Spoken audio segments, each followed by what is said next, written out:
እመቤታችንን እርሻ ናት ይላታል። ምንድናት ይላታል? እርሻ ናት። ከእርሻው የተገኘ ስንዴ ኢየሱስ ክርስቶስ ነው ይላል። ስንዴ መስዋዕት ይሆናል፣ ክርስቶስም መስዋዕት ሆኗል። ገበሬ ያልዘራባት እርሻ። ሊቀ ነቢያት ሙሴ እኮ በዘጸአት 33 ላይ ጌታን ጠየቀው። ጌታ ሆይ በባህሪ ሆነህ ልይ ተገለጽልኝ ሲለው አምላካችን ምን አለ? አልቦ ዘሬ ገጼ ወይ ሀዩን ዘህይወቱ በዲበ ምድር፣ የኔን ፊት አይቶ አንድ ሰዓት እንኳን በህይወት መቆየት የሚቻለው የለም ማለት። ስለዚህ ነቢያት እንዲህ እያሉ መሰሉላት። እሷን ደመና ሲሉ ከደመናው የተገኘው ዝናብ ኢየሱስ ክርስቶስ ነው፣ ፍጥረትን የሚመግብ ዝናብ። አዎ እውነተኛውን ዝናብ ያስገኘች ድንግል ማርያም ናት። በብዙ አይነት ምሳሌ መስለው ሰጧት። እዝራ ሱቱኤል በመጽሐፈ እዝራ 10:37 ላይ አንበሳ ወፃም ገዳም ይላል። አንበሳ ከዱር ከጫካ ወጣ ይላል። ሱባኤ ገብቶ እኮ ነው የስጋዊ ነገር ተገልጾለት።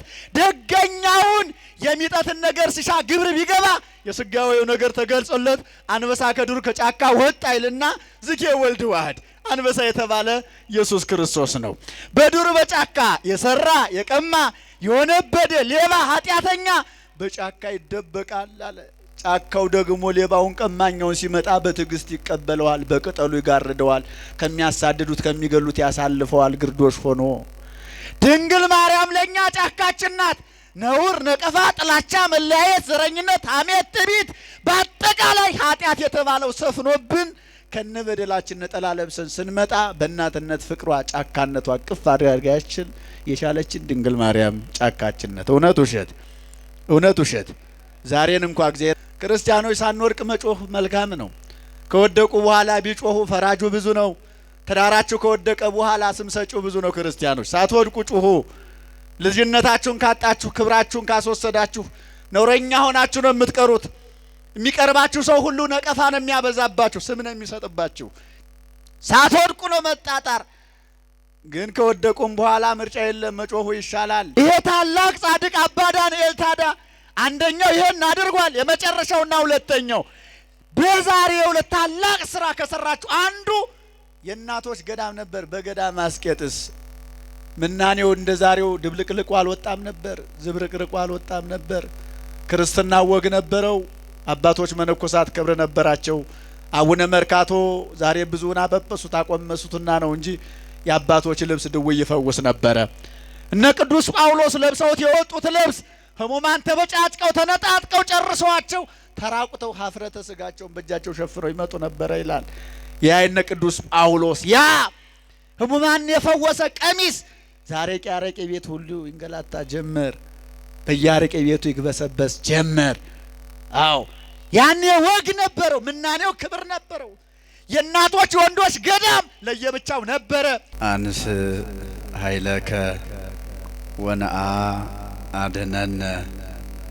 ክቡር መምህራችን ክቡር ልሳነ ጳውሎስ መምህር ምስክር፣ የካቴድራሉ ዋና ስብከተ ወንጌል ኃላፊ ክቡር ላይከ ወንጌል መምህር ኤልሮኢ፣ የካቴድራሉ ስብከተ ወንጌል ዋና ጸሐፊ፣ ከሰዓታችን አኳያ መምህራነ ወንጌል፣ አበው ካህናት፣ ውሉደ ያሬድ፣ ዲያቆናት፣ መዘምራን በዚህ ምሽት የሥላሴን ምሕረትና ቸርነት ፈልጋችሁ ቢጎልም ባለቤቱ ይሞላዋል ብላችሁ እግዚአብሔር በአባትነት ፍቅሩ ጠርቷችሁ መንፈሳዊ ጥሪና አክብራችሁ በዚህ ምሽት ጊዜያችሁን፣ ሐሳባችሁን፣ ሁሉ ነገራችሁን ለሥላሴ የሰጣችሁ ቅድስት ኪዳነ ምሕረት ወዳጆች ወንዶችም ሴቶችም እንደምን ሰነበታችሁ? እንደምን ሰነበታችሁ? እንደምን ዋላችሁ? የኃጢአታችን ብዛት የሰውነታችን ክፋት የልቦናችን ጥቢት ሳያስቀይመው በምህረት አደባባይ እናመልከው ዘንድ የጠራን የአባትነት ፍቅሩን ያላነሳብን ከኛም ያላረቀብን ጥላቻ፣ መለያየት፣ ኃጢአት፣ በደል የበዛበት ሰውነታችንን ከነበደለኛ ብንሆንም በነጠላ ሸፍኖ ከፊቱ ያቆመን እሱ ነውና ስለማይነገር ስጦታው ክብር ምስጋና ይግባው። የቅድስት ኪዳነ ምሕረት ረድኤት በረከት የቅዱሳን አባቶቻችን ምልጃ ቃል ኪዳናቸው በሁላችን ላይ ይደርብን። እስኪ አቤቱ በሉ። ሁላችሁም አንድ ላይ አቤቱ በሉ። ኃይልህን አንሳ መጥተህም አድነን። ምንህን አንሳ ንገሩኝ አንድ ላይ ምንህን አንሳ መተህ ምን በለን ማን ያድነን? የማን ድነት ነው ዘላለማዊ? የማን እርዳታ ይበጃል? ስለዚህ በማን እንታገዝ? የሥላሴ ፈቃድ በእያንዳንዳችን ላይ ይሁንልን። የዳዊት መዝሙር 79 ቁጥር 2 ላይ ይህን ወራት በተመለከተ ነቢየ እግዚአብሔር ቅዱስ ዳዊት የተናገረ የዘመረው ኃይለ ቃል ነው። ባይበዛም እግዚአብሔር በማስተዋል ሆነን እንድንሰማው የድንግል ማርያም አማላጅነት ከኛ ጋር ሆኖ የጎደለውን ሞልቶ ማስተዋል የጎደለ ልቦናችንን ከፍቶ እንዲያስተምረን በጎ ፈቃዱ ይሆንልን። ነቢየ እግዚአብሔር ቅዱስ ዳዊት አቤቱ የኔ ጌታ እግዚአብሔር ኃይልህን አንሳ መተህም አድነን ይላል።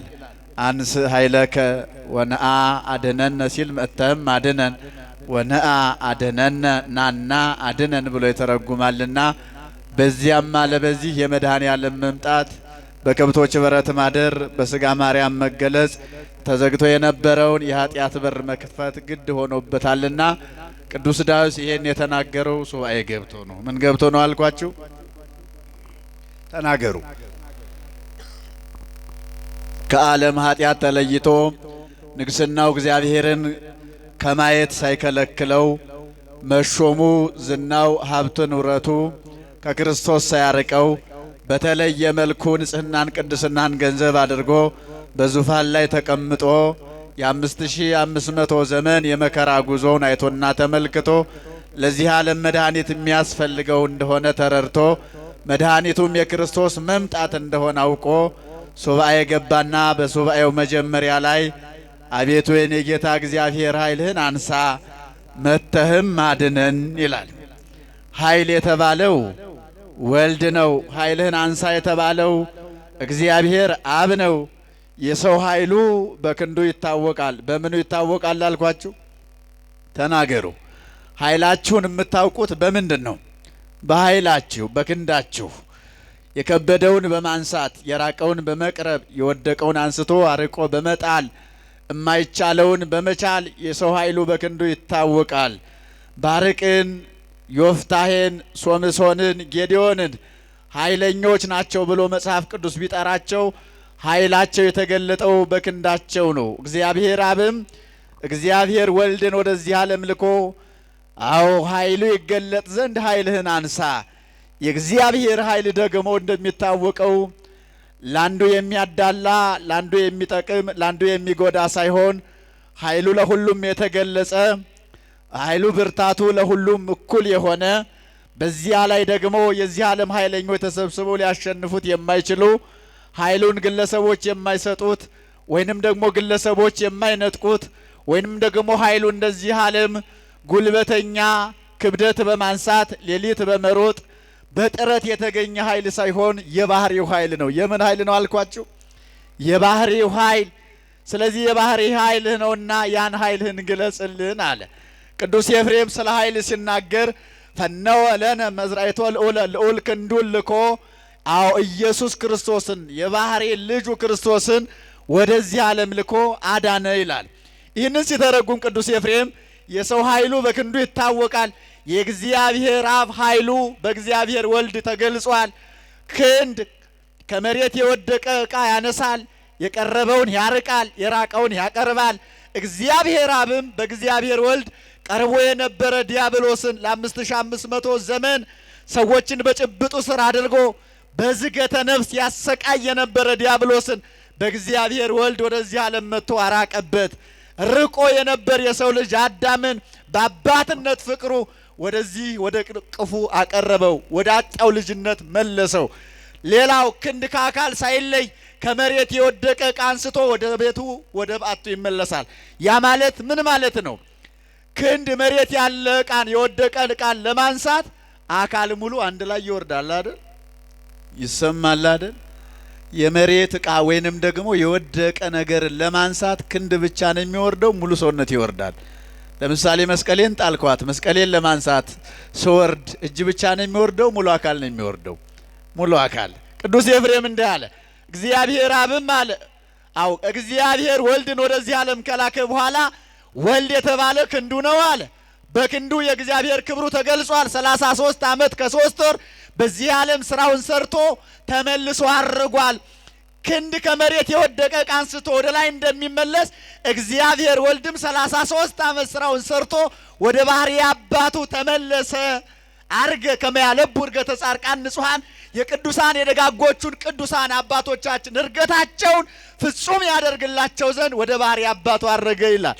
ስለዚህ በዚህ ወራት የሚታሰበው ከዛሬ ከታኅሳስ 7 እስከ ታኅሳስ 14 ስብከት ይባላል። ምን ይባላል? ምናልባት በጠዋቱ በሰፊው እንደተማራችሁት አልጠራጠርም። ልንድገመው። ምን ይባላል? ስብከት ማለት የአምላክ ሰው መሆን፣ የማይቻለው አምላክ የተቻለበት፣ የማይገለጸው የተገለጸበት፣ ደግሞም የነቢያቱ እንባ የታበሰበት፣ እንደሚሆንላቸው ነገራቸው እሙን ሆኖ እንደሚቆጠርላቸው የተማመኑበት፣ ነቢያት ስለ ክርስቶስ መምጣት መውረድ መወለድ አምልተው የተናገሩበት፣ የሰበኩበት፣ በዓይነ ሕሊና የተመለከቱበት ነው። ለምሳሌ ባጭሩ ኢሳይያስ ማን ነው? ቅዱስ ዳዊት በዚህ ወራት ይሄን ሱባኤ ይዞ 40 ቀን ጾሞ በመጀመሪያው በጾም መግቢያ ርዕሳችንን ተናገረ። ይሄንን ጾመ ነቢያትን ዳዊት ጾሞታል፣ ነቢያት ጾሞታል። በአጠቃላይ አበይት ነቢያት፣ ደቂቀ ነቢያት ሁሉም ጾሞታል። ይሄ ጾም የነቢያት ጾም ነው። የነማን ጾም ነው አልኳችሁ? ቅዱስ ዳዊት በሱባኤው መጀመሪያ ምን አለ? አቤቱ የኔ ጌታ እግዚአብሔር ሆይ ኃይልህን አንሳ መጥተህም አድነን አለና ሱባኤ ገባ። መጥቶ እንደሚያድነው ያምናል፣ እንደሚገለጽለት ያምናል፣ ኃይሉ ብርቱ እንደሆነ ያምናል። ኃይሉ ደግሞ የሚያዳላ ኃይል አይደለም፣ እጁ የሚያዳላ እጅ አይደለም። የዚህ ዓለም እጅ ያለውን ተጠግቶ ያለውን ያስደስታል። የዚህ ዓለም እጅ ለዛሬ ቢሰጥ ለነገ ይነጥቃል። የዚህ ዓለም እጅ ለዛሬ ቢደግፍ ለነገ ይገፋል። የዚህ ዓለም እጅ ለዛሬ ቢያበድር ለነገ ይከሳል፣ ይወቅሳል፣ ዳግም ይጠይቃል። እግዚአብሔር ግን ከሰጠ የማይነሳ ከሾመ የማይሽር ካከበረ የማያዋርድ ማን ብቻ ነው? እሱ እግዚአብሔር ብቻ ነው። ስለዚህ ኃይልህን አንሳ መጥተህ ማድነን ብሎ ሱባኤ ገባ። በስተ ሱባኤው መጨረሻ የጌታ ሰው መሆን ተገልጾለት ቡሩክ ዘይመጽእ በስመ እግዚአብሔር በእግዚአብሔር ስም የሚመጣ ምን ያለ ነው አለ? የተባረከ ነው አለ። ይህም ብቻ አይደለም፣ ፈጽሞ የጌታ ሰው መሆን በደንብ በልቡ ሲሰርጽለት ጎልቶ ሲታይለት ምን አለ? ናሁ ሰማዕናሁ በኤፍራታ ወረከብናሁ ውስጥ ወመገዳም አለ። እነሆ ጌታ ና ያልኩት አምላክ ኃይልህን ግለጥ ያልኩት ጌታ በአካለ ሥጋ በዚያች ባጭር ቁመት በጠባብ ደረት ተወስኖ ብሎም በድንግል ማርያም ማህፀን የተወሰነው አምላክ በከብቶች በረት ወድቆ አለ። በጊዜ ሕፃናት አውራጣቱን ታስሮ ጨርቅ ተነጥፎለት ሲያነቅስ ሲያነጥስ ሰማሁት አለ። ምን ሲል ሰማሁት? ሲያለቅስ ሲያነጥስ ሰማሁት። በሕፃናት ልማድ አውራጣቱን ታስሮ ስለነበረ አየሁት፣ ተመለከትኩት አለ። ስለዚህ ቅዱስ ዳዊት ይህን ቃል የተናገረው በዚህ ወራት በሱባኤው መግቢያ ነው። ስለዚህ ነቢያት ትንቢት ተናግረውለታል። ባጭሩ የነቢያቱን ሐሳብ ሳናንዛዛ እናያቸዋለን። ለምሳሌ ደጉ አብርሃም እመቤታችንን እርሻ ናት ይላታል። ምንድን ናት ይላታል? እርሻ ናት። ከእርሻው የተገኘ ስንዴ ኢየሱስ ክርስቶስ ነው ይላል። ስንዴ መስዋዕት ይሆናል፣ ክርስቶስም መስዋዕት ሆኗል። ገበሬ ያልዘራባት እርሻ። ሊቀ ነቢያት ሙሴ እኮ በዘጸአት 33 ላይ ጌታን ጠየቀው። ጌታ ሆይ በባህሪ ሆነህ ልህ ተገለጽልኝ ሲለው አምላካችን ምን አለ? አልቦ ዘሬ ገጼ ወይ ሀዩ ዘህይወቱ በዲበ ምድር፣ የኔን ፊት አይቶ አንድ ሰዓት እንኳን በህይወት መቆየት የሚቻለው የለም አለው። 570 ጊዜ ድምፅህን ከሰማሁ አንድ ጊዜ መልክህን ባየው ምን ይከብዳል? ግዴለም ተገለጽልኝ አለው። ምን በልልኝ? መድኃኔዓለም በአባትነት ለሁላችንም ይገለጽልን። ከጉጉቱ የተነሳ ከፍቅሩ የተነሳ ሙሴ ሱባኤ ገብቶ 40 ቀን በሆነው ሰዓት ይገርማችኋል 570 ጊዜ ተነጋገረ። ስንት ጊዜ? በስንት ቀን ሱባኤው? በ40 ቀን ሱባኤው። 6ቱን ቀን 22ቱን ስነ ፍጥረት በልቦናው ሲስልበት ሰነበተ። 36ቱን ቀን ግን ከጌታው ጋር ሲነጋገር ቆየ 570 ጊዜ። በ40 ቀን ሙሴ ከ570 ጊዜ በላይ ከተነጋገረ እኛ በ40 ቀን ጾማችን አንድ ቀን እንኳን በጎ ራእይ ብናይ ምን አለበት? ጥቁር ውሻን እኮ ሲያበረን የምናድረው በሬ ሲወጋን የእኛ ጸሎት እንቅፋት ነው የሆነብን።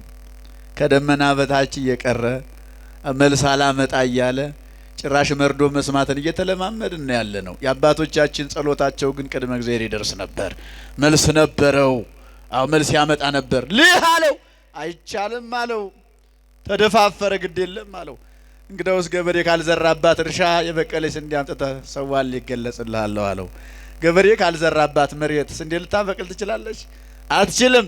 ግን እሳ የማይቻለው ተችሮ ንጽሐ ጠባይ ያላደፈባት ከወንድ ዘር ያልደረሰች ድንግል አካላዊ ቃል ክርስቶስን በከብቶች በረት ወልዳ በደብረ ታቦር እገለጽልሃለሁ ትለው ነው። ተገለጸለት። አመስግኖት እግዚአብሔርን። ስለዚህ ነቢያት እንዲህ እያሉ ምሳሌ እየመሰሉ አመስግነዋታል። አዎ አንደኛ ነገሥት ሁለተኛ ነገሥት 19:5 ላይ አንድ ወቅት ላይ ኤልያስ ከእግዚአብሔር ጋር ተጣላ። ከእግዚአብሔር ጋር ተጣልት ከእግዚአብሔር አይደለም ከኤልዛቤል ከአክዓብ ጋር ተጣላ። ጣዖት እያመለኩ ለሰይጣን እየሰገዱ 850 ነቢያት ሐሰት ካህናተ ጣዖት አቁሙ ፈጣሪያቸውን ቢረሱ ለጣዖት ቢሰግዱ ኤልያስ ከአክዓብ ቤት ገባና ባካችሁ ከክርስቶስ ጋር አትጣሉ ተመለሱ አላቸው። እምቢ አሉ። ባለስልጣን አይሰማም፣ ባለጊዜ አይሰማም፣ ባለጊዜ ባለገንዘብ አይሰማም። እምቢ ሲሉ ሕያው እግዚአብሔር አምላክ ኃይል ዘቆምኩ ቅድሜው ከመይረር ዝናብ ዘንበለ በቃላፉዬ እግዚአብሔር ሆይ ያንተ አምልኮት እንዲገለጽ ነው፣ ለኔ ክብር ብዬ አይደለም። ሰዳምን አታዝንም፣ አምልኮትህን የወቁት በዝናብ እያበሰልክ በፀሐይ እያበሰልክ በዝናብ እያበቀልክ ብትመግባቸው ለጣዖት ሰገዱ፣ ያንተን አምላክነት ረሱ። ስለዚህ ዝናብ እንዳይዘንብ አለ፣ ዝናብን አቆመ። ከኤልዛቤል ተጣልቶ ሳለ መልአኩ መጥቶ እንቅልፍ ታበዢ ከነብር ትትፋዘዢ ይባላል። ኤልዛቤልን ያህል ከሃዲ ተጣልተ ከዚህ ተቀምጠሃል። አንድ ቀን አንቃ ትግደለይ ብለህ ነው ወደ ሌላ ሀገር ሂዳለው። ተሰደደ። ኤልያስ ራበው ጠማው፣ አንቀላፋ። በአንድ ድሮ ዛፍ ስር ተኛ። መልአኩ ውሃ በመንቀል ህብስት ባገልግል ያዘና ጎኑን ነካ ነካ አድርጎ ቀሰቀሰው። ተንስ ወብላ እስመ ሩቅ ፍኖትከ ዘተሐውር የምትሄድበት ሀገር ሩቅ ነውና ተነስተ ብላ አለው። በወርቅ መሶብ የተቋጠረ ያማረ እንጀራ በመንቀል ያለች ጥሩ ውሃ ጎንበስ ብሎ ቢመለከት አያት። ህብስቱን በላ፣ ውሃውን ጠጣ። ወሆረ በኃይለ ውእቱ እክለ 40 መዓልተ ወ40 ሌሊተ አንድ ቀን በተመገበው ምግብ ይላል 40 ቀን ተጓዘ። 40 ቀን ተጉዞ ዮርዳኖስን ተሻግሮ በእሳት ሰረገላ ወደ ሰማይ አረገ። ይህም ምሳሌ ነው። መሶበ ወርቅ የእመቤታችን ምሳሌ ነው። ወርቅ የንጽህናዋ የቅድስናዋ ምሳሌ። አዎ ህብስት የስጋው የደሙ፣ ያ ደግሞ በመንቀል የተያዘ ውሃ የወይኑ የደሙ ምሳሌ ነው። ኤልያስ ያን ተመግቦ አርጓል። 40 ቀን ተጉዟል። ነቢያትም አባቶቻችን ካህናትም እኛም ምእመናን በድንግል ማርያም አማላጅነት አምነን ስጋውን በልተን ደሙን ጠጥተን መንግስተ ሰማያት እንገባለን። ስለዚህ ነቢያት እንዲህ እያደረጉ ምሳሌ ሰጥቷል። ኤልሳ አንድ ወቅት ላይ ደቂቀ ነቢያት ተርበው ከቤቱ መጥተው አዎ ተራብን ተጠማን አብላና ጠጣን አሉት። ደቀ መዝሙሩ ገያዝ ይባል ነበርና ቅጠሉን ቀቅለ ስጣቸው አለው። ክፉና በጎውን ሳይለይ ቀቅሎ ሰጣቸው። መረራቸው። ህምዘባቲ ለልሁቅ ተነቢይ አሉ። የነቢያችን ዛሬ ያቺ የተቀቀለችበት ምንቸት መርዝ ተሞልቶባታል አይጣፍጥም አለው። ደግመው ጠየቁት። ገያዝን የስንዴ ዱቄት አላትንና አዎ ቀባና ስጣቸው አለው። ቀብቶ ቢሰጣቸው ምረቱ ጠፍቶላቸው ጣፍጧቸው ተመገቡ ይልና ልሁቅት የእመቤታችን ምሳሌ ነው ይላል። አዎ ያ ምረቱ የፍዳ የመርገም ምሳሌ ነው። ያጣፈጠው ዱቄት የስጋው የደሙ ምሳሌ ነው። ነቢያት ደቂቀ ነቢያት ያን በልተው ጣፍጧቸው ከረሃብ ተለይተዋል። ምእመናንም በድንግል ማርያም አምነው ከረሃበ ስጋ ከበረሃበ ነፍስ ይተርፋሉ፣ ይድናሉ። ኖህ እንደሚታወቀው ዘፍጥረት 78 ሁለቱንም ምዕራፍ ስትመለከቱት ቅዱስ ሕርያቆስን በቅዳሴው ላይ ታቦት እንተኖ በዘባቲ ድነ እምኩያይ ኖህ ከማየ ስራው የከማየ ድምሳሴ የዳነብሽ መርከብ አንቺ ነሽ ይላታል። የኖህ ታሪክ የተጻፈው ዘፍጥረት 7 እና 8 ሁለቱም ምዕራፍ ላይ ነው። የኖህ መርከብ 3 ክፍል አላት። እንስሳቱን፣ አራዊቱን፣ ልጆቹን እሷ አጽመ አበውን ከነሚስቱ ይዞ የገባባት 3 ክፍል ነበራት። የኖህ መርከብ የእመቤታችን ምሳሌ ናት። መርከብ የድንግል ምሳሌ 3 ክፍል መሆኗ የእመቤታችን የንጽሐ ስጋዋ የንጽሐ ነፍሷ የንጽሐ ልቦናዋ ምሳሌ ነው። አዎ የኖህ መርከብ ውስጥ የዳኑት ሰዎች ይላል በድንግል ማርያም ቃል ኪዳን የሚያምኑ የምእመናን ምሳሌ ነው። በውጭ ያለቁት በማየ ስራዌ በማየ ድምሳሴ የጠፉት የተቃጠሉት በድንግል ማርያም ቃል ኪዳን የማያምኑ ናቸው። ዛሬም በድንግል ማርያም ቃል ኪዳን የሚያምኑ በኖህ መርከብ እንዳሉት ይተርፋሉ። ያላመኑሳ በኖህ መርከብ እንዳልገቡት በውጭ ተቃጥለው ጠፍተው እንደቀሩት ይቆጠራሉ። ከጥፋቷ ሁላችንም እግዚአብሔር ይሰውረን። አምነን እንድንጠጋ መብራን ትርዳን ሁላችንም። ስለዚህ ነቢያት እንዲህ እያሉ መሰሉላት። እሷን ደመና ሲሉ ከደመናው የተገኘው ዝናብ ኢየሱስ ክርስቶስ ነው፣ ፍጥረትን የሚመግብ ዝናብ። አዎ እውነተኛውን ዝናብ ያስገኘች ድንግል ማርያም ናት። በብዙ አይነት ምሳሌ መስለው ሰጧት። እዝራ ሱቱኤል በመጽሐፈ እዝራ 10:37 ላይ አንበሳ ወፃም ገዳም ይላል። አንበሳ ከዱር ከጫካ ወጣ ይላል። ሱባኤ ገብቶ እኮ ነው የስጋዊ ነገር ተገልጾለት። ደገኛውን የሚጠትን ነገር ሲሻ ግብር ቢገባ የስጋዊው ነገር ተገልጾለት አንበሳ ከዱር ከጫካ ወጣ ይልና ዝኬ ወልድ ዋህድ አንበሳ የተባለ ኢየሱስ ክርስቶስ ነው። በዱር በጫካ የሰራ የቀማ የወነበደ ሌባ ኃጢአተኛ በጫካ ይደበቃል አለ። ጫካው ደግሞ ሌባውን ቀማኛውን ሲመጣ በትዕግስት ይቀበለዋል፣ በቅጠሉ ይጋርደዋል፣ ከሚያሳድዱት ከሚገሉት ያሳልፈዋል ግርዶሽ ሆኖ።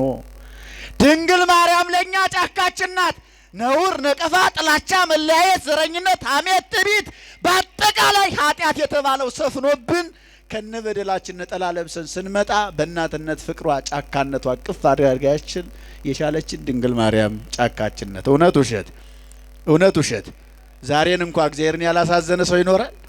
ነገሩ ይኖራል? ለዛሬ ለ12 ሰዓት እግዚአብሔርን ያላሳዘነ ሰው አለ? የለም። በማን ጫካነት ተጠለልን? በድንግል ማርያም። አመስግኗት፣ እሷ ጫካችን ናት። ከነ ኃጢአታችን መተን የተደበቅነው በእሷ ጫካነት ነው። ዛፉ ቅጠሉ ተነስቶ ሌባውን ሰርቀህ መጣ ውጣ ብሎ እንደማያስወጣው ከነ በደላችሁ ብላ ኪዳነ ምሕረት በሯን ዘግታ ያልጨከነችብን ዱር ጫካችን ናት ለሁላችን። ከጫካ የተገኘው አንበሳ ፍጥረታትን የሚቀጠቅጠው ንጉሱ ኢየሱስ ክርስቶስ ነው። ስለዚህ ነቢያት እንዲህ እያሉ ምሳሌ እየመሰሉ ድንግል ማርያምን አመሰገኗት። ቅዱስ ኤፍሬም እንደውም የዚህን ወራት ሲናገር አብይ ነጌ፣ አበይት ነጊያት፣ ውርዚው ነጌ የሚባል አለ ይላል። እየሰማችሁ ነው? ነጌ ማለት ዝሆን ማለት ነው። ምን ማለት ነው አልኳችሁ? ተፈሲ ኦ ቤተልሔም ሀገሮሙ ለነቢያት፣ የነቢያት ሀገር ትንቢታቸው ቤተልሔም ድንግል ሆይ ሰላም ላንቺ ይሁን እያለ ውዳሴዋን ያመሰግንና ዝቅ ብሎ አዎ የቀደመ ሰው አዳምን ከሞት ወደ ሕይወት ከአሳር ወደ ክብር ከሲኦል ወደ ገነት ይመልሰው ዘንድ እምኔኪ ባንቺ ባህሪ ክርስቶስ ተወልዷልና ጎልማሳ ዝሆን ልጅሽ ነው ይላታል ቅዱስ ኤፍሬም። አብይ ነጌ ማለት ሽማግሌ ዝሆን ማለት ነው። ምን አይነት ዝሆን? ነጌ ማለት በግዕዙ ዝሆን ማለት ነው። አበይት ነጊያት ማለት ሽማግሌ ዝሆኖች ያረጁ ብዙዎች። ውርዙው ነጌ ማለት ጎልማሳ ዝሆን ነው። ዝሆን በባህሪው ጉልበቱ አይታጠፍለትም፣ እድሜ ልኩን እንደቆመ ነው የሚኖረው። ምን እንዳላልኳችሁ እግዚአብሔር ከፈጠራቸው ፍጥረታት መካከል በልዩ ተፈጥሮ የእግዚአብሔር አምላክ ድንቅ ስራው የተገለጸባቸው 3 ፍጥረታት አሉ። ሁላችንም ውብና ድንቅ ሆነን ነው የተፈጠርነው። ግን በልዩነት የሚታሰቡ እንደ መጽሐፍ ሐሳብ 3 ፍጥረታት አሉ። አንደኛ ዝሆን ነው። በምን ይታወቃል ካላችሁ እድሜ ልኩን ቆሞ ነው የሚኖረው። ተኝቶ መነሳት ተቀምጦ መቆም አይችልም። ሁለተኛ ዋልያ ናት። ዋልያ ትጸንሳለች። የምጧ ጊዜ ሲደርስ የመብረቅ ድምጽ ካልሰማች መውለድ አትችልም። ተሸክመው ነው የምትኖረው። ግማሽ አካሉ ከወገቡ በላይ ይወጣና ግማሽ አካሉ ውስጥ ቀርቶ ሳር እየጋጠ ውሃ እየጠጣ ተሸክመው የመብረቅ ድምጽ እስከምትሰማ ተንከራታ ነው የምትኖረው። ሶስተኛው እፉኝት ነው። እፉኝት እንደሚታወቀው በዘር ጊዜ አባቷን ትገላለች፣ መጨረሻ ላይ በመውለድ ጊዜ እናቷን ትገላለች። የተለየ ተፈጥሮ ያላቸው ከፍጥረታት እነዚህ ናቸው። ታዲያ ዋልያ ቅዱስ ኤፍሬም ማን ነው? አብይ ነጌን ሲተረጉም ቅዱስ ኤፍሬም ታላቅ ዝሆን አለ ይላል። ይሄ ዝሆን ጉልበቱ አይታጠፍለትም፣ መተኛት፣ መነሳት፣ መቆም፣ መዘርጋት አይችልለትም። ስለዚህ እንደማንኛውም በተፈጥሮ እንደሚደክም እንስሳ ይደክማል፣ ይቸገራል፣ አካሉ ይብረከረክበታል። ሙሉ ቀን ጉርሱን ለመቻል አዎ ሳር ግጦ ውሃ ጠጥቶ የወደቀ ነገር አግኝቶ በልቶ ራሱን ጠቅሞ የሚኖር ነው። እንደ ሰው ለነገ የሚያሳድረው በባንክ የሚያስቀምጠው ወይንም ደግሞ የተለየ የደለብ ሀብት ንብረት የለውም። ዋልያ እንደማንኛውም የዱር እንስሳት የዕለቱን በልቶ የሚኖር ነው። ምን ብሎ የሚኖር ነው አልኳችሁ? በነገራችን ላይ ስግብግብ ሰው ብቻ ነው ገና ለዛሬ አመቱ ለእድሜ ልኩ የሚጨነቅ። ከዛ ውጭ በተፈጥሮ የተፈጠረ ፍጥረት ሁሉ የዕለቱን ነው የሚያስበው። እየሰማችሁ ነው አይደለ? የዕለቱን ነው። አተው እኮ አይደለም። ቢያንስ አንበሳ ዛሬ ዝሆን የሆነ አውሬ ቢገድል ለነገ ቀብሮ መሄድ ይችላል እኮ፣ ግን አያደርግም። ጥሎት ነው የሚሄደው። ከሱ በኋላ ሌላው መጥቶ ይበላዋል። ለነገ ስለማይሉ ማለት ነው። ደግሞ ጌታ ለነጋት በሉ ያለ ማንን ነው? ሰዎችን እንደምንልበት አውቆ እኮ ነው መድኃኒዓለም አይደለ? ማይምረህ ቡአስ ስለሆነ ታዲያ ይሄንን ዝሆን ይገርማችኋል፣ አዳኞች የሚባሉ የሰው ልጆች አሉ። ምኖች የሚባሉ በደንብ ስሙ። ምኖች? አዳኞች ዝሆንን ይፈልጉታል። በምን ምክንያት? ጥርሱን አውልቀው ብዙ ዋጋ ያወጣላቸዋል። የዝሆን ጥርስ ለምን ብዙ ዋጋ ያወጣል? ባለጸጋ፣ ባለዝና፣ ባለጊዜ ታላላቅ ሰዎች ሲሾሙ፣ ሲከብሩ፣ ሲገኑ ዝናቸውን የሚገልጹት ከቤታቸው መቃን መድረኩ ላይ የዝሆን ጥርስ በማጌጥ በመትከል ነው። እገሌ ከበረ ተሾመ የሚባለው የዝሆን ጥርስ ሲያረግ ነው። ስለዚህ እኔ ብጤዎች የሌላቸው የዝሆንን ጥርስ እንደምንም አግኝተው አውልቀው ለብዙ ብር ይሸጡና የዕለት ጉርስ ዓመት ልብስ ያስቀራሉ። ታዲያ እነዚህ አዳኞች የዝሆንን መጠጊያ ይፈልጋሉ። ዝሆን ሁለት ነገር ይጠጋል። አንደኛ ከገደል፣ ገደል ካጣ ከዛፍ ይጠጋል። ከስንት ነገር? ከምንና ከምን? ከገደልና ከዛፍ። ገደል ካለበት ካገኘ ገደል ነው የሚጠጋው። ገደል ያለበት ቦታ ካልደረሰ ደግሞ ከዛፍ ይጠጋል። ሙሉ ቀን ይከታተሉታል። ከዛፍ መጠጋቱን ያዩታል። ሲነጋ አንቀላፍቶ እንቅልፉን ሲጨርስ ጉዞውን ይጀምራል። ሙሉ ቀን ሲንከራተት ይውልና ማታ ረፍት ሲፈልግ ከትናንትናው ዛፍ ጋር ለማረፍ ወደዚያ ዛፍ ይመለሳል። አዳኞቹ የሚጠጋበትን አይተዋልና ቂጡን ይከረክሩታል። መከርከር ብቻ አይደለም፣ እንዳይወድቅ ትንሽ ሲቀረው ጭቃ ይቀቡታል። እስከ ግንዱ ድረስ ሞልተው ያመሳስሉታል። ነገር ከሚቀባ፣ ትዳርን ከሚከረክር፣ ልጅነትን ከሚከረክር፣ ቅድስናን ከሚከረክር፣ ክህነትን ከሚከለክር፣ አጠቃላይ ሕይወትን ከሚከረክር ጠላት እግዚአብሔር ሁላችንን የሚጠብቀን። አሁን እኮ ተከርክረናል። እውነት ለመናገር ከሆነ አልወደቅንም እንጂ ተከርክረናል እኮ። ሰላም በማጣት ተከርክረናል። ረፍት በማጣት ተከርክረናል። ጆሮአችን መርዶ በመስማት ተከርክሯል። አይኖቻችን ሬረሳ በመረማመድ መቼም የሶሻል ሚዲያው የሚያሳየው የለም፣ የራቀውን እያቀረበ ያሳየናል። ደንዝዘናል እኮ። ገበሬው ያለውን ታስታውሳላችሁ? ሰነፉ ገበሬ በሐምሌና በነሐሴ እየተበደረ ሲበላ ከረመ። ጥቂት ያረሳት ጤፍ ነበረች። በጥቅምት ወቃትና አውድማዋ ላይ ሲያያት ዙሪያዋን ከቦ ሲመለከታት አሳዘነችው። እየዞረ እየተመለከተ አያንቺ ጤፍ የለሽም እኮ አልቀሻል አላት። ለምን? ተበድሮ በልቶባታል። የተበላች ናት። ክርስቲያኖች ያለን ይመስለናል እንጂ ተበልተን እኮ አልቀናልኛ። ተከርክረናል እኮ። ቤታችን ሰላም ይመስለናል። ከርካሪዎች ጎረቤቶች ከርክረውታል። ነገረ ሰሪዎች ከርክረውታል። መጽሐፍ ገላጮች ከርክረውታል። በብዙ አይነት ነው ክርስቲያኑ የሚከረከረው። በኢኮኖሚ ይከረከራል፣ በስነ ልቦና ይከረከራል፣ በክርስትናው ጫና ይከረከራል። በብዙ አይነት ነው። ግን ማን ይመስገን? እኛ ተስፋችን እሱ ነው። ክርስቲያኖች አስመስለው ቀብተውት እንዳይጠረጥር ከቅርፊቱ ጋር የሚመሳሰል ጭቃ ቀብተው ሞልተውት ሄዱ። አላየውም፣ አልጠረጠረውም። ተቀብቷል፣ ተጠጋው። የተከረከረ እንኳን ማስጠጋት ለራሱ መቆም ይችላል? አይችልም። ይዞት ወደቀ። ዝሆኑ መነሳት አይችልም። አካሉ አይታጠፍም፣ አይዘረጋም። ሰውነቱ ጠንክሯል። ያለው ምርጫ ምንድነው? አሰምቶ ድምፁን ከፍ አድርጎ መጮህ ጀመረ ይላል። ክርስቲያኖች ሳንወድቅ መጮህ መልካም ነው። ከወደቁ በኋላ ቢጮሁ ፈራጁ ብዙ ነው። ትዳራችሁ ከወደቀ በኋላ ስም ሰጪው ብዙ ነው። ክርስቲያኖች ሳትወድቁ ጩሁ። ልጅነታችሁን ካጣችሁ፣ ክብራችሁን ካስወሰዳችሁ ነውረኛ ሆናችሁ ነው የምትቀሩት። የሚቀርባችሁ ሰው ሁሉ ነቀፋ ነው የሚያበዛባችሁ፣ ስም ነው የሚሰጥባችሁ። ሳትወድቁ ነው መጣጣር። ግን ከወደቁም በኋላ ምርጫ የለም፣ መጮሁ ይሻላል። ታዲያ ምን ይደረጋል? በወደቀበት ሆኖ አሰምቶ ጮኸ። ጩኸቱን የሰማ ከበረሃ የነበሩ ነቢያት፣ ነጊያት የሚላቸው ነቢያትን ነው። ወደ ምሳሌው ስንመጣን ተረጉመዋለን። አበይት ነጊያት እንደሱ ያረጁ የሸመገሉ ሽማግሌዎች ግን ከሱ ጥቂት ሻልሻል የሚሉ እንደሱ ያላረጁ እነሱ ለነሱ አባት እሱ ለነሱ አባት የሚሆናቸው ታላላቅ ዝሆኖች መጡ። የሚጮኸው ወድቆ ነው። ማስነሳት አይችሉም። እነሱም ጉልበታቸው የጠነከረ ነው። መርዳት አይችሉም። ግን የሚችለው እናድርግ ብለው አብረው ጮሁለት ጀመር ይላል። ምን ይሉለት ጀመር? ንገሩኝ። ምን ይሉለት ጀመር? አሁን ብናለቅስ የሚያለቅስልን ሰው አለ? መንገድ ላይ ሰው ሲያለቅስ ታለቅሱለታላችሁ? እንደው ተውት ዞራችሁ ታዩታላችሁ? እንደው የኪሳችሁን ቸግሮት ይሆናል ብላችሁ ትሰጡታላችሁ? የለም። ሲጀመር አሁን ደስ ቢለን እኛ በቤታችን እኮ ማልቀስ አንችልም። ለምን? አከራዩ ሙሽልቆ ያስወጣናል። ለምን ትጮኻለህ ብሎ ደስ ቢለን መሳቅ አንችልም። ችግር እኮ ነው ያለሙ ባህሪ።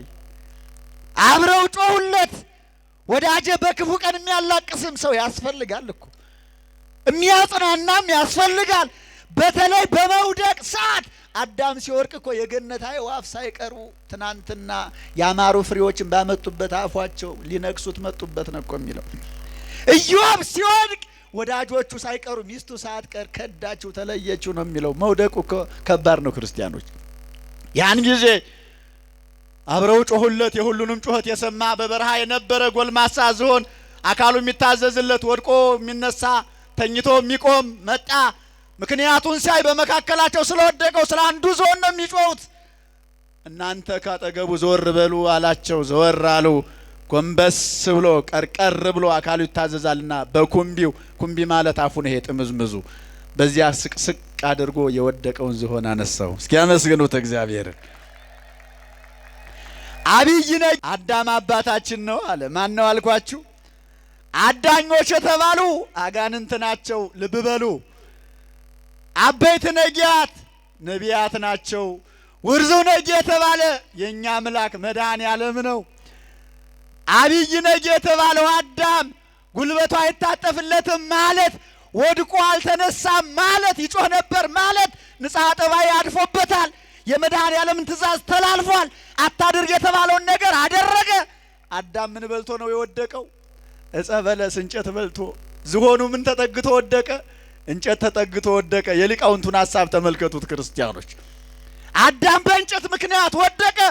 አዎ ዝሆኑም በእንጨት ምክንያት ወደቀ። አስቡ። አዳኞች የተባሉ አጋንንት ናቸው። ከርክረው ቂጡን ጭቃ ቀቡት ማለት ባጭሩ አዳምን ላስታውሳችሁ፣ በእባብ ምክንያት ወደ ገነት የገባውን ሰይጣን እስኪያስቡት እንዴት አድርጎ እንደከረከረው።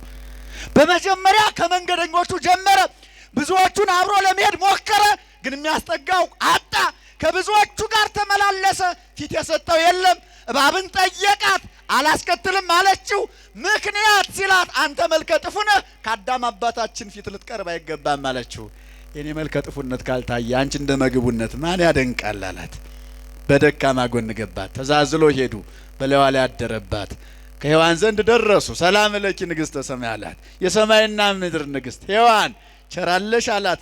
ለካ የሰማይም ንጉሥ ነኝ አላውቅም ነበር የምድር ብቻ መስሎኝ ብላ ደስ አላት። ከረከረው አዳምን። አያችሁ እንዴት አድርጎ እንደሚከረክረው። መከርከር ብቻ አይደለም፣ ጭቃ ቀባው አይደል?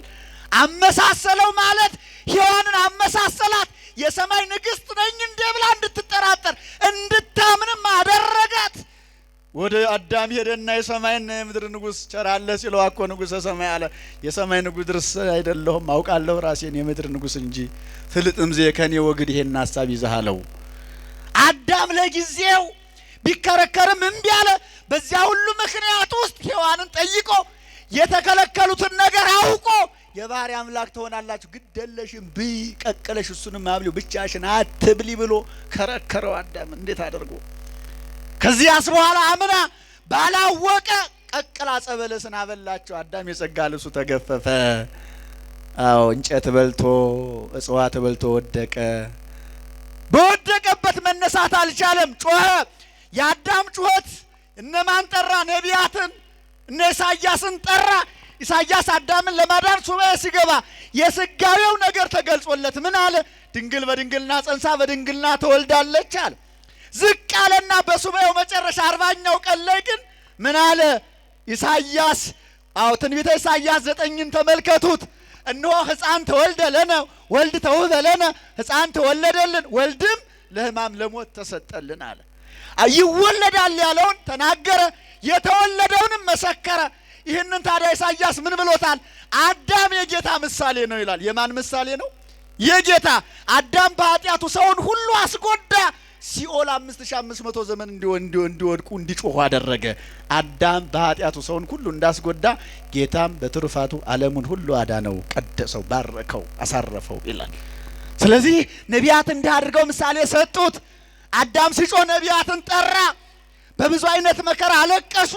አሁን ቅዱስ ዳዊት ፈኑ ዲከ ማርያም ከላይ ከአርያም ክንድህን ላክልን አለ። ረቂቁን ክንድህን፣ ብርቱን ክንድህን፣ ለስጦታው ስስት ንፍገት የሌለበት ክንድህን፣ አንስቶ የማይጥለውን ክንድህን፣ አዎ እሱን ክንድህን ላክልን። ክንድ የተባለ ወልድ ነው እያሉ ጮሁ። ግን በሰዓቱ አዳምን ማዳን አልተቻላቸውም። እንደውም ኢሳይያስ ምንድነው የሚለው? ነባይነ ከመዘይ ነባይነ ኮነ ጽርቅነ ሰኮነ ከመጽርቀ ተክቶ ይላል። ጮህን ጩኸታችን ግን እንደ መርገም ጨርቅ ሆነ፣ አዳምን ማዳን አልተቻለውም ይላል 64:6 ላይ። ጩኸታችን ምን አቀረ? ነቢያት በሰዓቱ አዳምን ለማዳን ጥረት ነበራቸው፣ ግን ማዳን አልተቻላቸውም። ሶበሰ መጻ በጥንተ አብሶ እምኢኮነ ሞቱ ለቤዛ ብዙኃን።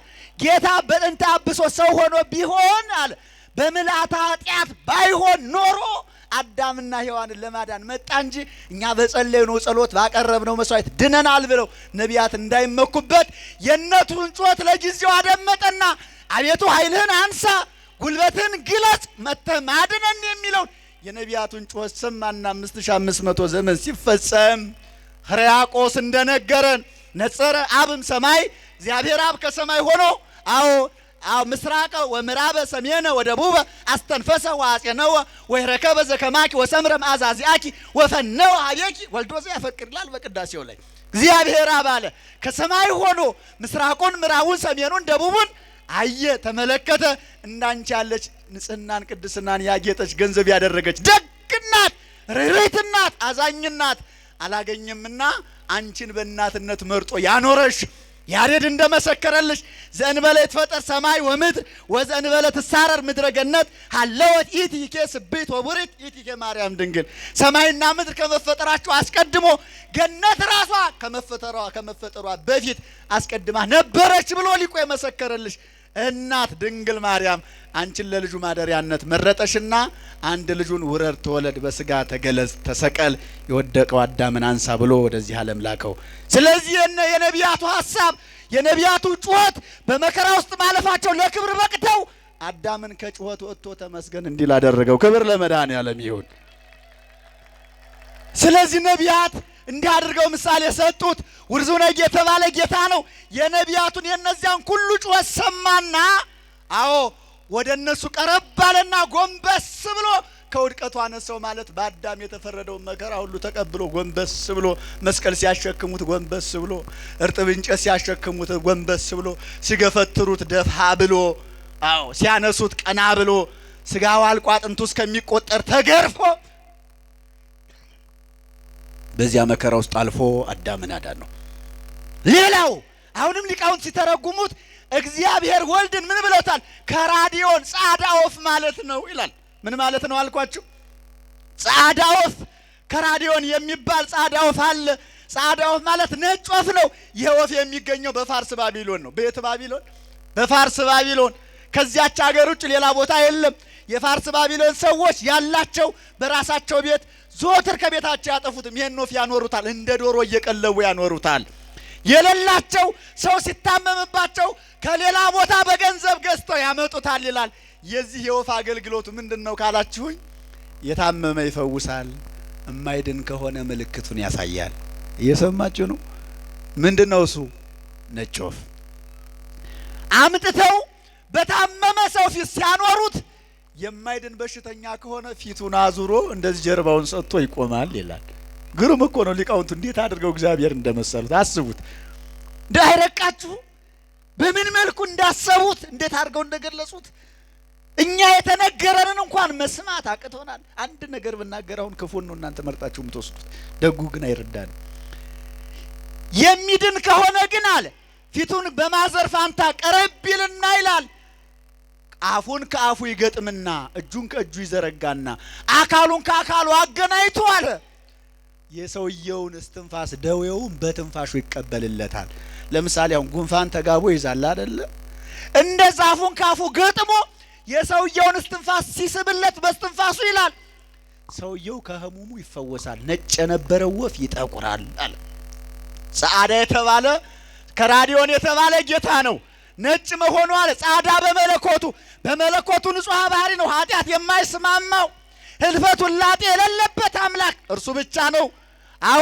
ነጭ የነበረው መጥቆሩ የአዳምን መከራ ለመቀበሉ ምሳሌ ነው ይላል። ቀረብ ብሎ አፉን ካፉ ገጥሞ ደዌውን በመቀበሉ አለ። ልብ በሉ አዳም ባፉ የበላውን መከራ ክርስቶስ ግን ዝቅ ብሎ በመልዕልተ መስቀል ላይ ተሰቅሎ ተጠማው ሲላቸው ከሶስት አይነት የተቀናበረውን እንደ ቁልቋል አሁን እንደ ቅንጭብ ካሉ አሁን እንዳሰናግርት ከሚባሉ አንጀትን ቆርጦ ሆድን በጥብጦ የሚገሉ ሐሞትን መድኃኔዓለም ለአዳም ጠጥቶለታል።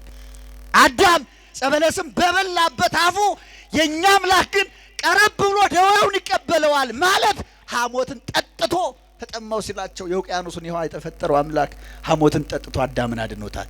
ስለዚህ ጌታ በእንዲህ አይነት መልኩ ምሳሌ የተሰጠበት ይሄ ስብከት ይባላል። በዚህ ሳምንት ብዙ ታምራት ተደርጓል። ባጭሩ የነቢያቱን ሐሳብ በዚህ ልክ ካየነው ዛሬ የተፈጸመ በሚያስደንቅ ሁኔታ አንድ ታሪክ አለ። አባ ዳንኤል የሚባል የአስቄጥስ ገዳም አበምኔት ነበረ ይላል የቤተ ክርስቲያናችን ስንክሳር። ማን የሚባል እነሱ ማላችሁ? ማን የሚባል 5 ደቂቃ ብቻ። ማን የሚባል አባ ዳንኤል። እኔ አባት ለ40 ዘመን ይጠይመ እክለ ወይሰትየ ማየ እህልም አልቀመሰም ውሃም አልጠጣም። በዕለተ ሰንበት ግን እጃቸውን የገባውን ለክብር ያህል ቅጠል እየጀረገጉ እየቀመሱ ይኖሩ ነበር። ስጋዬ ከፈለግሽ ብዩ ይሏታል።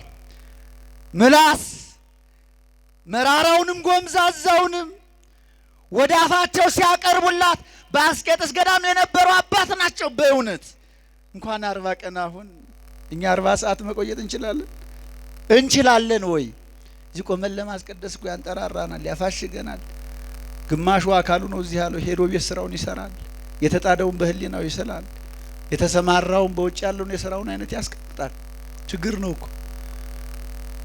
ቅዳሜና እሁድ እጃቸው የገባውን ቅጠል ሰብሰብ አድርገው ወደ አፍ ሲሉት አፋል ሰበስብ ስትል እንደ አቡነ ተክለ ሃይማኖት ምን ይላሉ? እኒ ጻድቅ ስጋዬ ለእመ ፈቀድኪ ብሊክ፣ ስጋዬ ከፈለግሽ ብዩ ወለእመ ይፈቀድኪ ህድጊ፣ ካልፈለግሽ ደግሞ አውጥተሽ ጣዩ ይሏታል። በእጃቸው ሙልቅቅ እያደረጉ እያወጡ ይጥሉታል። እንዲህ አድርገው 40 ዘመን ንጽህናን ቅድስናን ገንዘብ አድርገው ይኖሩ ነበር። ታዲያ እኒህ አባት 2 ነገር ፈጽመዋል። ዛሬ በዓለ ዕረፍታቸው ነው። በረከታቸው ይደርብን በእውነት። ስንት ነገር አልኳችሁ? 2 ነገር። አንደኛውና የመጀመሪያው እኒህ ጻድቅ ማን ናቸው ካላችሁ ወንጌል ለማስተማር አገልግሎቱን ለማቅናት በሚያስደንቅ ሁኔታ ከአንዱ ሀገር ወደ አንዱ ሀገር ሲንቀሳቀሱ የሚገርማችሁ አንድ ታላቅ ጻድቅ የድንጋይ ወፍጮ እየቆረቆሩ የድንጋዩን ወፍጮ ገበያ እየወሰዱ ያን እየሸጡ ለኔ ብጤ ሲመጸውቱ አገኙ ይላል። እየሰማችሁ ነው አይደል? በዚህ በኩል የወፍጮ ድንጋይ እንደዛሬው ስልጣኔ ባልነበረበት ሰዓት እናቶቻችን የወፍጮ ድንጋይ ፈጭተው ነው አይደል ያሳደጉት። መቼም በገጠር ያደጋችሁ ካላችሁ ሌሊቱን ሙሉ የድንጋይ ወፍጮ አጎንብሰው ልጅ ያዝለው እየፈጩ ነው እኮ እኛን ያሳደጉት። ታስታውሳላችሁ? የኛ እናቶች ዛሬ እንደ አልጋ ባልጋ አልነበረም እኮ። ደሞ ፍቅር ነበራችሁ፣ ደሞ በረከት ነበራችሁ፣ ደሞ እግዚአብሔር መፍራት ነበራቸው በዚያን ሰዓት። አሁን ስልጣኔ እየተባለ ዘመናዊነት እየተባለ ክርስቲያኖች ዘመን ጨፍጭፎ በላን፣ ዘመን ቀቅሎ አርዶ በላን። እንደው ዘመናዊነት ሁሉ ይወደዳል እንደ ክርስቲያኖች? ነገሩኝ ሲወደዳል። ስልጣኔው በጎ ነገሩ ጥሩ ነው፣ ግን ዘመናዊነት ሁሉ ጥሩ ነው? እንደ በአባቶቻችን ዘመን ኤችአይቪ እኮ አልነበረም። ኤችአይቪ ታዲያ ጥሩ ነው ሊባል ነው? ኮሮና አልነበረም በአባቶቻችን ዘመን፣ ግን ዘመናዊ እኮ ነው። እና ሊወደድ ነው ይሄ? አይወደድም። ጨጓራው፣ ኩላሊቱ፣ ግፊቱ፣ ስኳሩ የት ነበር? አልነበረም። ዘመናዊ ነው። ስለዚህ ዘመናዊውን ሁሉ ተወደድ ነው። ተጎጆችንም ክርስቲያኖች መርጠን እንለይ፣ በጎ እንጠቀምበት። ታዲያ ወፍጮ ይፈጫሉ። መፍጨት ብቻ አይደለም፣ የፋጩትን ለኔ ብጤ ይሰጣሉ። ዳቦ እየጋገሩ ወፍጮውን እየቆረቆሩ ገበያ አውጥተው ይሸጣሉ። እየለመኑ ይመጸውታሉ። አባ ዳንኤል ወደ እግዚአብሔር አመለከቱ። ጌታ ሆይ ለምኖ የሚሰጥ ባይኔ ያሳየኝ። ድንጋይ ወፍጮ ተሸክሞ እየሸጠ ባይኔ ያሳየኝ። ሰርቆ የሚበላ በበዛበት ዓለም ላይ፣ ቀሚዎች በበዙበት ዓለም ላይ፣ ያላቸው የሌለውን በሚያስለቅሱበት ዓለም ላይ ዛሬ እኮ የትኛውም መስሪያ ቤት ያለ ገንዘብ ይስተናገዳል? ገንዘብ ኖሯቸው ነው ተስተናጋጆች? አይደለም። ግን የነገውን ላለማጣት ተበድረውም ቢሆን ይከፍላሉ። 3-4 ቤት መኪና ያለው ባለስልጣን እኮ ነው ምስኪኑን 3000 ብር ተከራይቶ የሚኖርበት የዕለት ጉርስ የሌለውን ሰው እንዲያደርጉ የሚያሰቃየው። አስቡ። በዚህ ዘመን እንደ አይነት ሰው በዚህ ዓለም አይቻለሁ። ጌታ ሆይ ሀብት ስጠው አሉ። ምን ስጠው? እስኪ ያስቡት። ምን ስጠው? ድገሙ ባካችሁ። ሀብት ስጠው። ይሄ ሰው ለምኖ ማድረግ ከቻለ ኖሮት ምን ያክል እንደሚያደርግ መገመት አያቅተኝም። እግዚአብሔር ማይምረህ ቧታ አይደለ? ዳንኤል ሆይ ገንዘብ ካገኘ ይክደኛል አለው። ምን ይለኛል? አረጋዊ መንፈሳዊ ስራው አለ ኃጢአት አለ ፍቅረ ነዋየት፣ የኃጢአት ስሩ ገንዘብ መውደር ነው ይላል። ክርስቲያኖች ገንዘብ ልባቸው የገባለት ያን ጊዜ ሞታቸዋል እናንተ። አዎ አትውደዱ ማለት አይደለም። አትውደዱ ማለት የኃጢአት መተባበሪያ በሚሆን ልክ እግዚአብሔር የተለየበት ገንዘብ መውደድ ምንም ያደርግ። የጥበብ ሰው ሶሎሞን በሲራክ ላይ ለበጎ ነገር ከዋልከው፣ እጓለ ማውታ ካሳደክበት፣ የፈረሰ ቤተ ክርስቲያን ካሳነጽክበት፣ ዝክረ ቅዱሳንን መታሰቢያ ካደረክበት በቃኝ አትበል። ከዚህ የዘለለ ገንዘብ ግን የኃጢአት ስር ነው። ገንዘብ ሲመጣ ነው ሰው ሰካራም የሚሆነው፣ አጫሽ የሚሆነው፣ ቃሚ የሚሆነው፣ ሴሰኛ ዘልዛላ የሚሆነው ገንዘብ ሲመጣ ነው። ገንዘቡን ሰው ማምለክ ይጀምራል። ታው ይቅርብህ አለው። ግድ የለም ይሄ ሰው ገንዘብ አግኝቶ አንተን ከካደ እኔ ዋስ ሆነዋለሁ። ለዚህ ሰው ብቻ ዋስ ሆኜ ገንዘብ ስጥልኝ። እስኪ እንዲህ አይነት ደግነት አለ በእውነት በዚህ ልክ ኃላፊነት የሚወስድ ዛሬ ብትታሰሩ ዋስ ሆኖ ማን ያስፈታችኋል? እግዚአብሔር በሚያውቀው እንደው አንታሰር እንጂ ማን ያስፈታናል? ማን ይደርስልናል?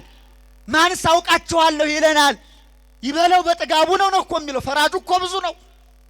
እኔ ዋስ ሆነዋለሁ አለ።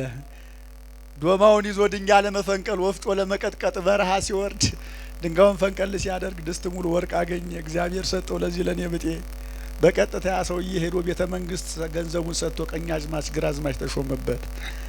ዳንኤል ዋስ ሆነ ገንዘብ ያሰጠው ሰው የት እንዳለ ታውቃለህ አለው። መምህረ ቧት ክርስቶስ አላውቅም ጠይቀ ድረስበት አለው። ዳንኤል ቢሄድ በቤተ መንግስት ተሾሞ ያማረ እየጎረሰ ያማረ እየለበሰ የኔብጣን እያግበሰበሰ ከቤቱ እያስወጣ እየገፈተራየው። ከዚያስ በኋላ ዳንኤል እንዳንድ ለማይ በኔብጤ መስሎ ቁራሽ ቢለምነው አስገፍትሮ ከቤቱ አስወጣው። ከዚያስ በኋላ ጌታዬ አንተ ሁሉን አዋቂ አይደለህ? ባለዋቂ ልቦና የለመንኩን አትቁጠርብኝ፣ እሱንም በኃጢአት አትውሰደው፣ እኔንም የበደል ተባባሪ አድርገህ አትጥራኝ። ፈቃድህ ከሆነ እኔም ቀኖና እንድገባ አምላክነትን አምናለሁ። የበለጠ ቸርነት ቅን ለዓለም ልንገርልህ፣ እኔንም ይቅር በለኝ፣ እሱንም የቀድሞ ድህነቱን መልስለት፣ ሹመት ስልጣኑን አወርድበት፣ ድህነቱን አምጣበታል።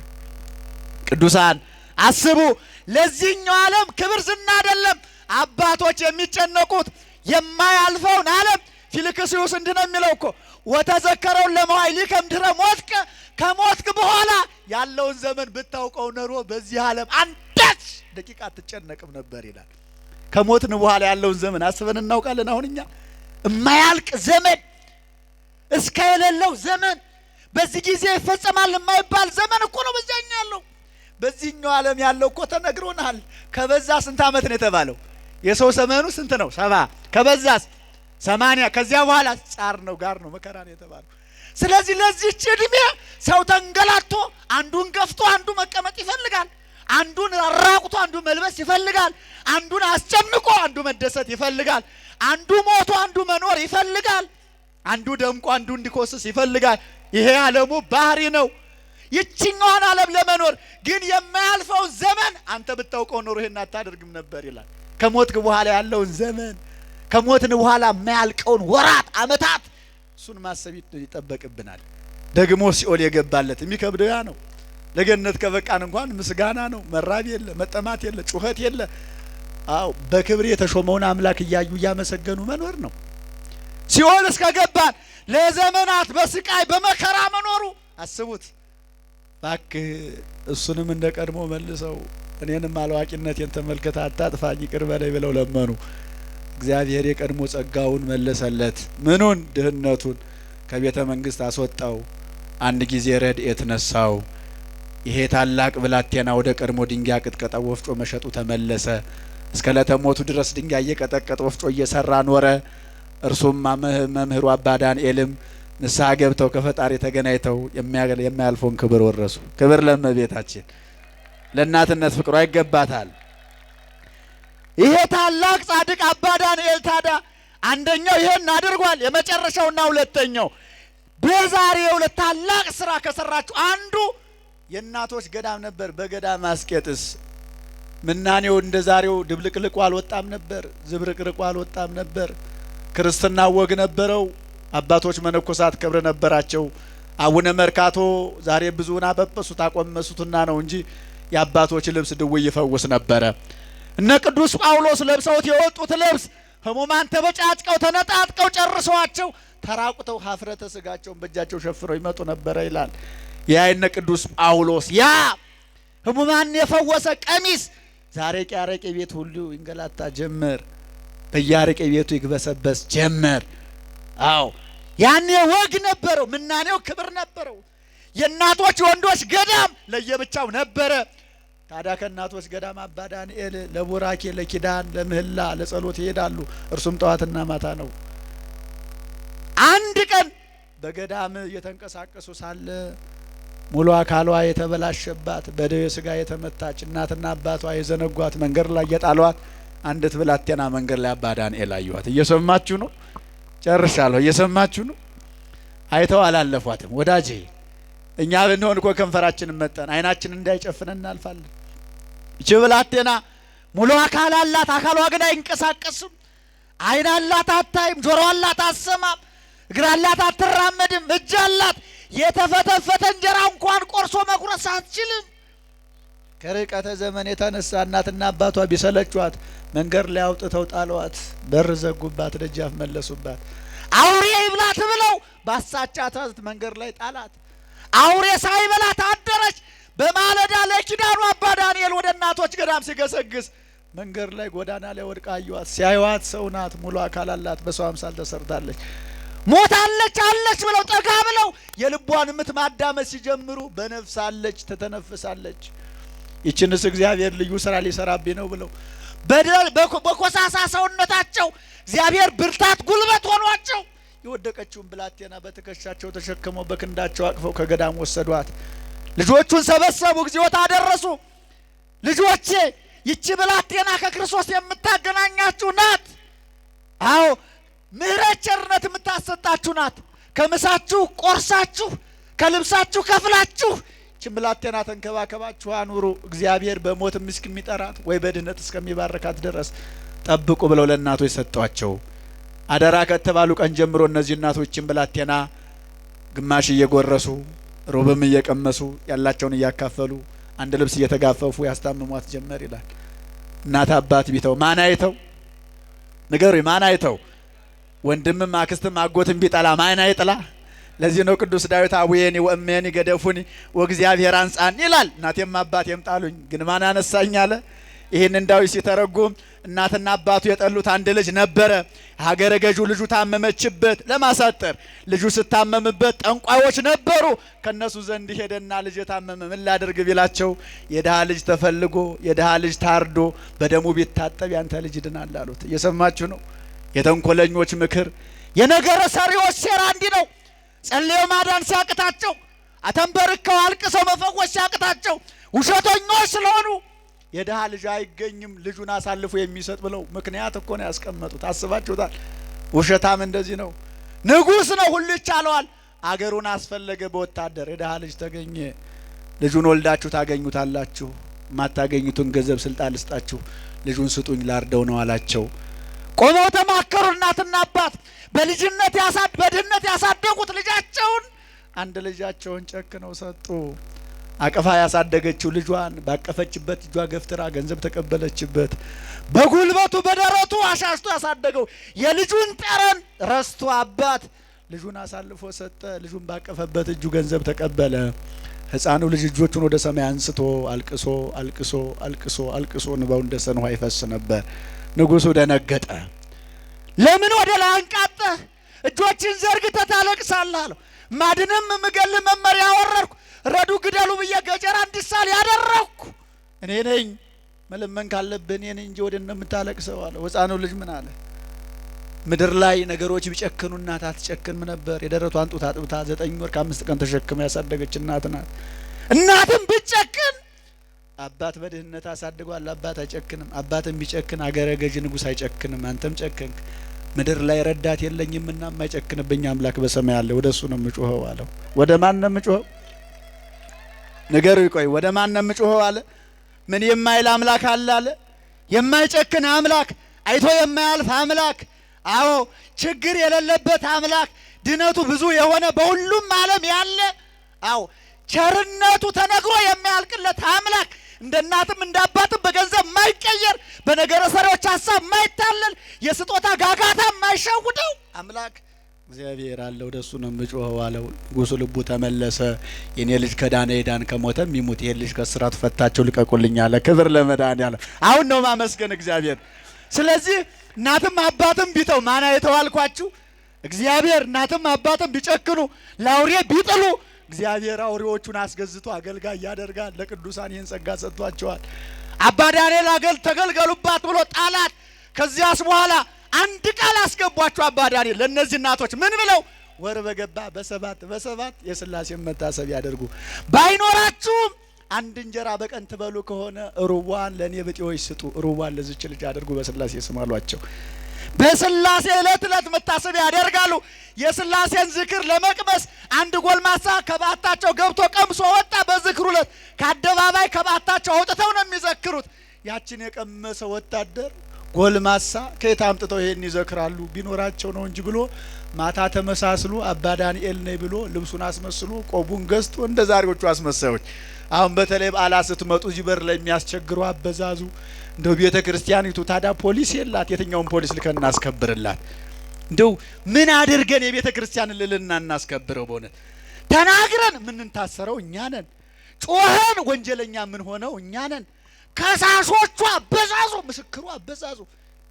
ስንቱ ነው እኮ አሁን እንደ መከራ አህያ ይሄን ህዝብ የሚያስጨንቀው አበዛዙ። ይገርማችኋል። የመከራ አህያ ሲጫን ነው የሚለው፣ ውሃ እንኳን አይጠጣም። ገፋፊው አበዛዙ። ታዲያች ብላቴና በዚያ ነበረች በሰዓቱ። ይሄ ወንበዴ ቆቡን አድርጎ መስቀሉን ገዝቶ አባ ዳንኤል ሳይሆን በባዶ እግሩ ሰውነቱን አቧራ ነስንሶ ካመር ላይ ተንከባሎ አታ በጨለማ ሄዶ እጅ ጸፋ። በመነኮሳት ህግ በራ እንኳኳ። ደነገጡ።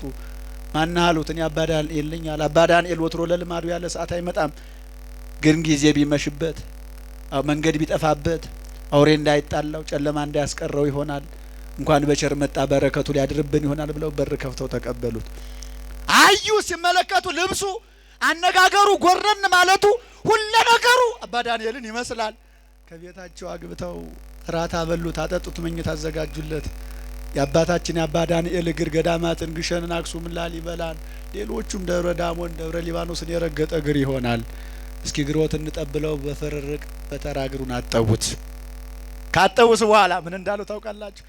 የአባታችን እግር በባዶ እግር እድሜ ልክ የተንከራተተች እግዚአብሔር በቃል ኪዳን የባረከውን ምድር ሁሉ የረገጠች ስጋው ደግሞ ለመፈተት ከመንበሩ ፊት የቆመች እግር ናት። የአባታችን እግር እጣቢ ያመጧትን በሽተኛ ይፈውሳት ይሆናል ብለው የወንበዴውን እግር እጣቢ ወስደው ከዚያች ብላቴና ላይ ሲያፈሱባት አፈፍ ብላ ተነስታ እንደሞሳ ጥጃ ፈጣሪዋን አመሰገነች። ክብር ለመድኃኒዓለም ይሁን። ለዚህ ነው ሚልክያስ 2:10 ላይ 12 ላይ ስሜን ለምትፈሩ ለናንተ ይላል የጽድቅ ፀሐይ የድነት ፀሐይ ትወጣላችኋለች። እንደሞሳ ጥጃ ተነስታችሁ እየፈነጫችሁ ታመሰግናላችሁ ይላል። አመሰገኑት። በደስታ ተዋጡ። በእልልታ በደስታ ተውጠው ፈጣሪያቸውን አመሰገኑ። ተመልሰውም ግማሹ ቀሚሱን ግማሹ እግሩን እየዳበሰ አባታችን ያንተ በረከት ያችን ብላቴና አስነሳት ብለው ሚስጥሩን ታምሩን ሲነግሩት የሰውየው ልቦና ተመለሰ። እኔስ እናንተን ግብረታችሁን ዘርፌ ክብራችሁን አስጥዬ ኃጢአትን አለማምጄ ልሄድ የመጣው ወንበዴ ሌባ ቀማኛ ነኝ። የአባ ዳንኤል ጸሎት ግን ማረከኝ። ከዛሬ ጀምሮ አምላኩ አምላኬ ነው፣ ፈጣሪው ፈጣሪዬ ነው። እናንተን የታደገ አምላክ እኔንም ይታደገኛል። የሥላሴ ምሕረት ቸርነት በዳንኤልና በእናንተ ብቻ ሳይሆን በእኔ የሚደርብኝ ብሎ በሥላሴ ምሕረት ቸርነት አምኖ እስከ ለተሞቱ በዚያው መንኩሶ ሥላሴን እያገለገለ ኖረ። በዛሬው ዕለት እነ ጻድቅ አባ ዳንኤል የማያልፈውን ክብር አግኝተው ወደ እግዚአብሔር ተጓዙ። ክብር ለመድኃኒዓለም ይሁን። ኃይልህን አንሳ መተህም አድነን። አቤቱ ኃይልህን አንሳ። አስቡት፣ በዚህ በአባ ዳንኤል ምክንያት እግዚአብሔር ኃይሉን አነሳ። ቀድሞ በነቢያት የተለመነው በከብቶች በረት ኃይሉን አንስቶ የተዘጋችውን በር ከፈተ። የሲኦልን ነፍሳት መንጭቆ አወጣ። ሲኦል እስከምትጮህ ድረስ ባዶ አደረጋት። አሁንም በሚፈተኑ አባቶች ላይ ኃይሉን አነሳ። ወንበዴውን አገልጋይ ቀማኛውን እንዲሰጥ አደረገው። ቅን እንዲሆን አደረገው። ስለዚህ ዛሬም በመከራ ውስጥ እንኳን ብንሆን ኃይልህን አንሳ መተህም አድነን እንበለው። አድነን ያልነው አምላክ መጥቶ ያድነናል። ሁላችንን የሚያድነን ይቆየን።